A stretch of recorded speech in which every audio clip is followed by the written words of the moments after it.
اعوذ باللہ من الشیطان الرجیم بسم اللہ الرحمن الرحیم۔ السلام علیکم دوستو، کیسے ہیں؟ امید کرتا ہوں آپ سب خیریت سے ہوں گے۔ اللہ تعالیٰ آپ کو ہمیشہ خوش رکھے اور غموں سے دور رکھے۔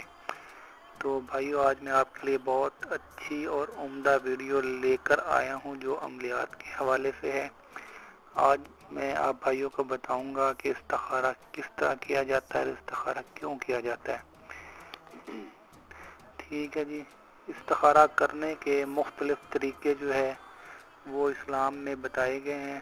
ٹھیک ہے جی، روحانی طریقے، تو اس میں سے ایک طریقہ میں آج آپ بھائیوں اور بہنوں کو بتاؤں گا جو کہ بہت زیادہ مجرب ہے۔ ٹھیک ہے جی، اکثر میں بھی یہی طریقہ استعمال کرتا ہوں جب مجھے کوئی چیز معلوم کرنی ہو، استخارہ میں اسی کے ذریعے کرتا ہوں۔ تو آپ بھائیوں اور بہنوں سے گزارش ہے کہ یہ بہت زبردست اور آسان عمل ہے استخارے کے لیے۔ تو جب بھی آپ بھائیوں کو کوئی مشکل پیش آئے تو آپ اس طریقے سے استخارہ کر لیں۔ ٹھیک ہے جی، اور دوسری بات کہ استخارہ کیوں کیا جاتا ہے اور کیسے کیا جاتا ہے۔ کیسے کیا جاتا ہے یہ تو ایک لمبی بات چلی جائے گی، مطلب اس کے کون کون سے عمل ہے۔ بہرحال کیوں کیا جاتا ہے استخارہ؟ اس لیے کیا جاتا ہے کہ ہم بیسیکلی اللہ تعالیٰ سے مشورہ کرتے ہیں کہ فلاں کام ہم شروع کرنے جا رہے ہیں، مستقبل میں یہ کام ہمارے لیے ٹھیک ہے یا غلط ہے۔ بس ٹھیک ہے یا غلط ہے، اس کا فیصلہ کرنے کے لیے لوگ استخارہ کرتے ہیں۔ ٹھیک ہے جی، تو استخارے کا جو ایک عمل ہے وہ میں آج آپ کو بتا رہا ہوں، بہت ہی آسان عمل ہے۔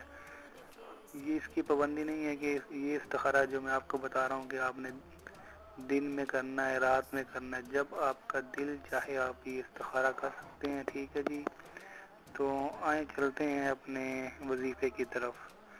تو آپ کو اسکرین پہ بھی نظر آ رہا ہوگا وظیفہ۔ ٹھیک ہے جی، جب آپ نے استخارہ کرنا ہو، فرسٹ آف آل آپ غسل کر لیں، اپنا جسم پاک صاف کر لیں، پاک صاف کپڑے ڈال لیں، اس کے اوپر کوئی خوشبو وغیرہ، خوشبو سے مراد عطر وغیرہ لگانا آپ نے، کوئی اور پرفیوم وغیرہ یا سپرے وغیرہ نہیں لگانی۔ ٹھیک ہے جی، تو عطر وغیرہ لگا لیں۔ 2 رکعت نماز نفل حاجت آپ نے پڑھنے ہیں۔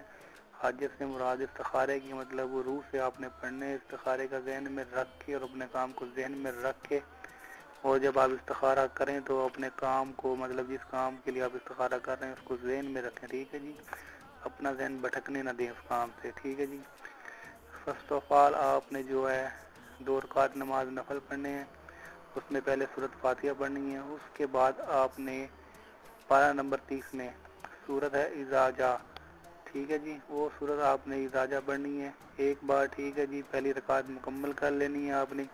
دوسری رکعت میں پھر آپ نے سورۃ فاتحہ اور سورۃ اخلاص پڑھنی ہے، لیکن دوسری رکعت میں جب آپ سورۃ فاتحہ میں جو ہے ایاک نعبد و ایاک نستعین پہ پہنچے تو اس کو بار بار پڑھنا ہے آپ نے۔ ایاک نعبد و ایاک نستعین، ایاک نعبد و ایاک نستعین، ایاک نعبد و ایاک نستعین، یہ آپ نے بار بار لا تعداد پڑھتے رہنا ہے۔ ٹھیک ہے جی، اس کے اندر آپ کو بے شک 10 منٹ لگ جائیں، 5 منٹ لگ جائیں، 20 منٹ لگ جائیں، 30 منٹ لگ جائیں۔ ٹھیک ہے جی، یہ آپ نے اس وقت تک پڑھتے رہنا ہے جب تک آپ کی گردن خود بخود جو ہے دائیں نہ مڑ جائے یا بائیں نہ مڑ جائے۔ دائیں طرف اگر مڑ جاتی ہے تو اس کا مطلب ہے آپ جو کام کرنا چاہ رہے ہیں اس کام کے لیے، مطلب وہ کام آپ کے لیے بہتر ہے۔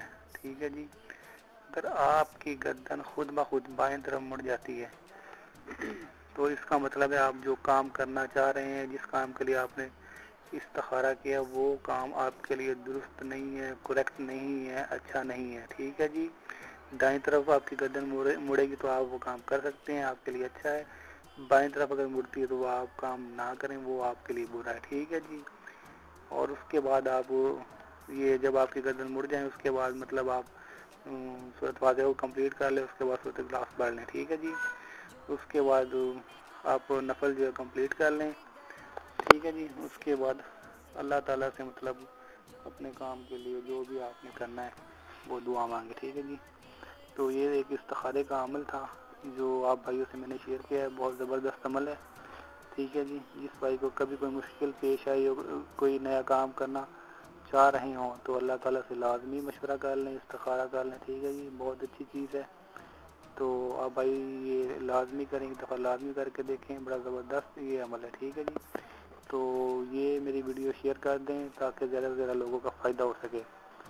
جن بھائیوں کو ویڈیو پسند آئے وہ لائک کر دیں اور میرا چینل سبسکرائب کر لیں، اور مجھے دعاؤں میں یاد رکھیں۔ اوکے، اللہ حافظ، ٹیک کیئر۔